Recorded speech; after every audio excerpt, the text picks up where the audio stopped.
खुलुमबाय गोजोन फुंबिलिनि गासैबो बड'लेण्ड बुब्लिनि अनसायगिरिफोरखौ बरायग्रोबाय दिनै 2 मार्च समबारनि फानजामुथिखौ फरायथिनो लादों खिलिखां ब्रह्मआ फानजामुथिनि गिबियाव दं मेष राशि साननाय हनायफ्रा सांग्रां खामानिफोरखौ थि समावनो मावफुंनो नाजागोन साननायफ्रा गोख्रै जागोन वृष राशि देहानि फारसे मोजां जानाय नङा हरखाब देहानि जेंनाखौ लानानै जिंगासिगोन देहाखौ लोरबां मोनगोन मिथुन राशि गोसोआव खामानि मावनो थुलुंगा जागोन गुबुननि थुलुंगा होनाया खामानियाव मदद खालामगोन कर्कट राशि गुबुनजों फान्दाय जागोन गुबुना नोंखौ गाज्रियाव लांनो नाजागोन सांग्रां जानाया नोंथांनि साबसिन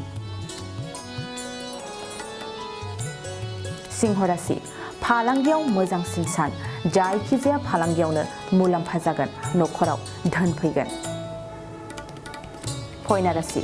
थांखांनाय समफोरखौ फारि फारियै गोसोखांफिनगोन हारसिङै माबा मोनसे मावनो सानगोन तुला राशि मोजांसिन सान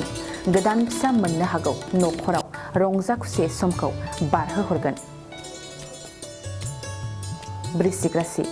गोसोआ गुबुन जायगायाव दावबायनो सानगोन दावबायनायजों समखौ बारहोहरगोन गोसोखौ उदां मोनगोन धनु राशि बिसि फिसायनि गेजेराव नांलाय खमलाय जागोन दावराव दावसिजों सोमोन्दोआ गावस्रानो हागौ मकर राशि नखरनि बेसेन गोसा मुवा बेसादा खहा जागोन खहा जानायखौ मिथिस्लाबनाय नङा सांग्रां जानाया मोजां कुम्भ राशि गावनि अनजालिखौ अनखांनाय फैगोन अनलायनायनि गेजेरजों नखर संसारखौ दैदेनगोन मीन राशि गुबुननि खोथा बाथ्राफोरखौ खोनासंनाय नङा गोसोआव अहंखारा साग्लोबगोन गावनि गोसो बायदिल' सोलिनो सानगोन दिनै सानसेनि राशि फरायथिनायाबो एसेनोसै आसा खालामो नोंथांनि दिनैनि साना मोजाङै मोजां थांगोन बेखौ बड'लेण्ड बुब्लि नखरनिफ्राय मिजिंथिबाय गोजोन्थों बाइक सालायनो मोजां मोनग्राफोरनि थाखाय गोजोनथाव खौरां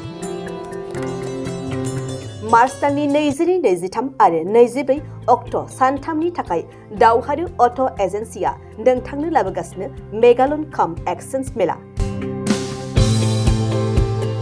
बे मेगालन काम एक्सचेन्ज मेलाखौ क'क्राझार बड'लेण्ड गेस्ट हाउसनि साखाथियावनो खुंफुंगोन